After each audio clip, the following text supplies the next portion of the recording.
Over 200,000 people have completely wiped out their super. Let's have a look. Hello everyone, Florian.Heise here, and welcome to another episode of HeiseSays. Grab your stein of coffee and let's have a look at this article discussing over 220,000 New South Wales workers have completely wiped out their retirement savings. So, oh no, it's all gone, but how little did they have in it? And let's see if they discuss in this article what people actually spent their super on.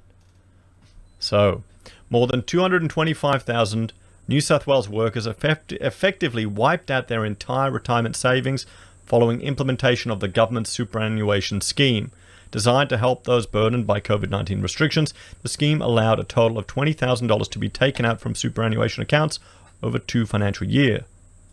New data compiled by the industry, Super Australia, shows more than 1 million residents in New South Wales accessed the scheme, withdrawing around $10 billion. Now you've got to understand these super funds have a conflict of interest here because they make money having control of your money. And I understand. I would advocate for people to have control of their own money. Just on principle. I understand when people go, oh no, the average person is too stupid to manage it all, we'll have to pay it all for them later. Well, how many people get to retirement, take out their super and just pay off their house and have nothing left over? Or how many people take out their super and fritter it away? Or how many people have virtually nothing in their super and then wind up with no house? Because we'll see what people use to spend this super on. A lot of them, most of them paying off debt. And I bet you a lot of them also used it to get into the housing market. Even if you have very little super, but you've got a paid off house that's yours and your costs, you're going to be in a better position than someone who doesn't have a paid off house. So more concerning, almost a quarter of these residents completely drained their account, effectively leaving them without any retirement savings. Long-term modelling shows that if a 30-year-old withdrew $20,000 now, they could have up to $80,000 less in retirement. But is that the purchasing capacity of that $20,000 now going to be more useful than that $80,000 less in retirement? Think about all the money that, because we're a generation now that was forced to put into super from day one. Think about if that money could have been used to buy a property even a few years ago, then you could have written that up as well. And sure, it'll overheat the property market, but everything's going to bloody well overheat the property market. The government doesn't give a crap. The RBA doesn't give a crap. They're not even worried about overheating property. So what's going to give you a better return? Super or a house? I'd rather than this whole scheme there of having other parties manage your money. Because when I look at it, for what they actually do, the fees they charge me on my super, and just, they're pretty much putting it in some glorified ETFs. It doesn't make sense how much the management fees of an ETF are. I'm seriously tempted just to go self-managed and do it myself. Even with the yearly cost, I'd be making more money, but yeah, it's a crazy world. But there you go. There's the thing. Previous generations who got into property didn't have this burden around their neck, weren't forced to lock away a portion of their savings.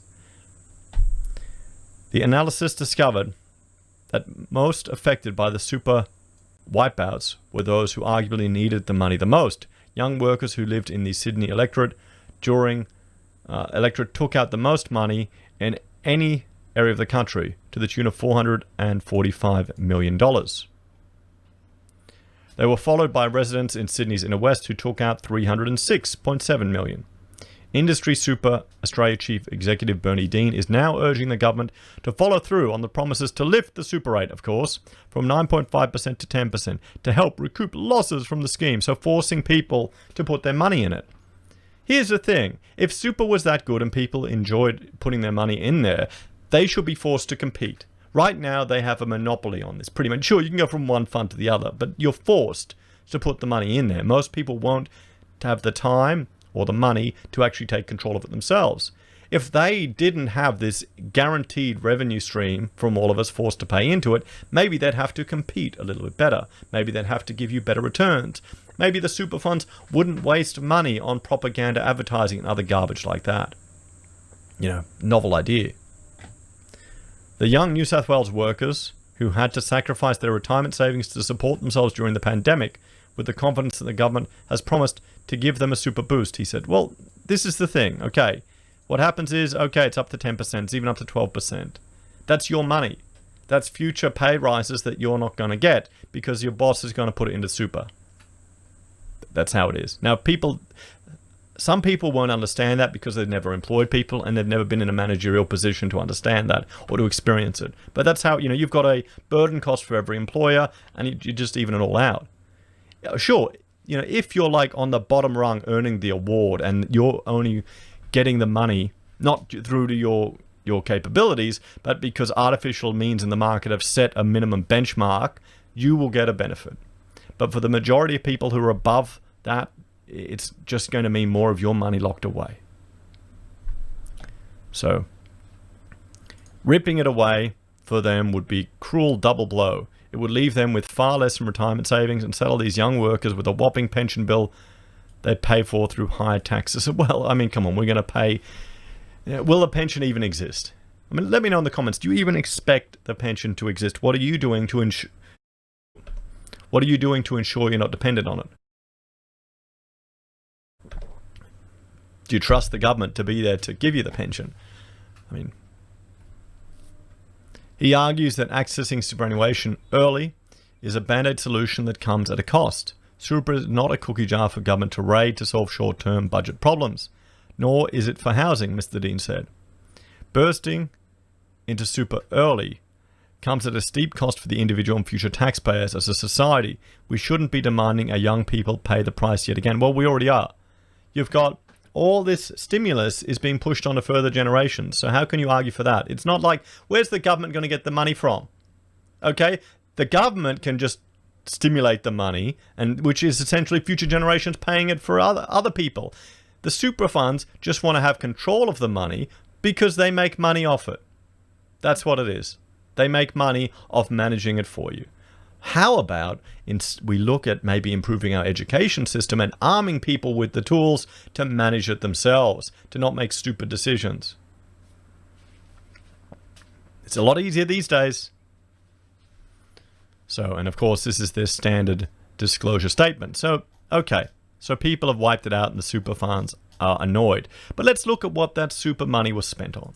Okay. So here, number one of these people, the number one thing that it was spent on was debt repayment. Okay, debt repayment. Fantastic. That's good. Getting out of debt. If you get out of debt and don't get right back into it in long term, you'll be saving what? Credit card debt, 15 to 20% per annum, if it doesn't just build upon itself. But then number two is less impressive, gambling. So there's the argument. You see, Florian? See, they're all stupid. Well, more of them are not stupid than more of them are. More of them are. More of them are less stupid than the stupid ones.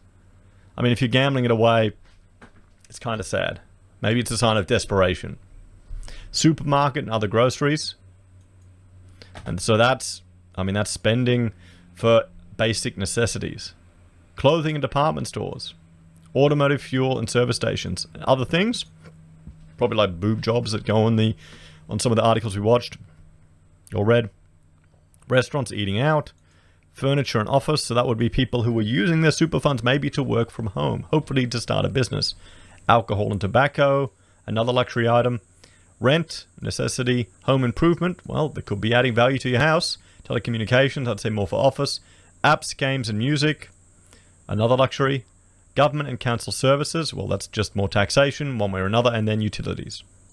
So at least at the top, most people were spending their super withdrawals getting out of debt. And that fills me full of confidence. But then that confidence is slammed because people gamble it away.